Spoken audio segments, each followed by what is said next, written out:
know they say like reporting is worse than the assault, and I definitely like experienced that. Josie Quinn, who is using a pseudonym, enlisted in the Nevada Air National Guard in 2016. In 2018, she began working full-time for the 152nd Security Forces Squadron and was assigned to a master sergeant who was her supervisor and mentor. He was just that supervisor who was making sure that I was succeeding in the military instead of falling behind. And then later on, I learned that he was just grooming me for the assault. In a Reno Police Department report obtained by NowThis, Quinn alleges the Master Sergeant made sexual comments around her at work in group settings. Quinn says he would invade her space and make a game of it.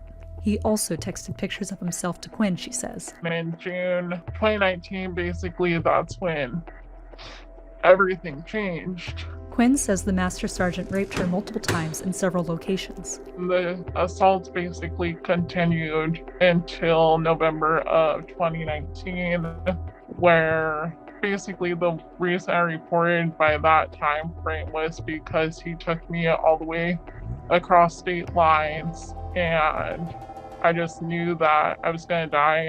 On November 22nd, Quinn was ordered to meet with a chief master sergeant, she says. Once I told the SARC, security forces found out about it, and I went to Sparks Police Department to report, and that's when security forces stopped me. It was the last day I could get my rape kit, and security forces stopped me from going and reporting to the police department and forced me to just go home for the night. I was ordered to go meet with the chief master sergeant of security forces. He said, it's consensual, you're still gonna work with master sergeant and you're not reporting to the SARC or law enforcement.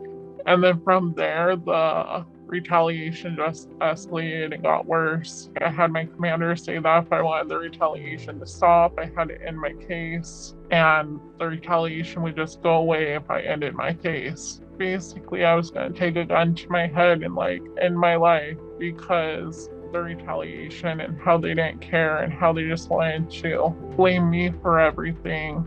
That same day, she filed a report with the Reno Police Department. Reno Police Department ended up telling me they closed the case because the military said they're going to take it over, which that's not what happened. They just swept it under the rug, and there was never an actual proper investigation done into my assault case. In January 2020, a judge in Reno, Nevada, granted Quinn a civilian protective order on the basis of sexual assault. It prohibited her assailant from contacting, intimidating, threatening, or otherwise interfering with Quinn. They kept him on the same base as me, even though I kept saying I didn't feel safe. Service members were coming to me and saying that he was obsessed with me and that he would become an active shooter. And when I reported that to command, they actually ended up saying that it was unfounded and they're going to do an investigation against me. In August 2020, Quinn asked for an expedited transfer, which allows a survivor of sexual assault to move from one unit or command to another. And that's when the military just turned it into a sick joke. And it just felt like we were playing this sick game with them, where it was like, oh, it's approved. Oh, no, it's denied. Oh, it's approved. No, it's denied. And it wasn't a game to me. It just was like a nightmare that they're making me live every night and day. Quinn's lawyer, Lindsay Knapp, says she had to wage a battle to transfer her client to a unit where she would be safe. 790 days from when the protective order was issued to when we were able to get her moved off of that post to another post, which is absolutely ridiculous. In March 2021, the Nevada Air National Guard separated Quinn's alleged assailant from the military with an other than honorable discharge. I mean, you maybe get out of the military, that may sound like a big deal, but the military at the end of the day, it's a job. Like, you just lost your job. You can go find another job and continue to sexually assault whoever you want.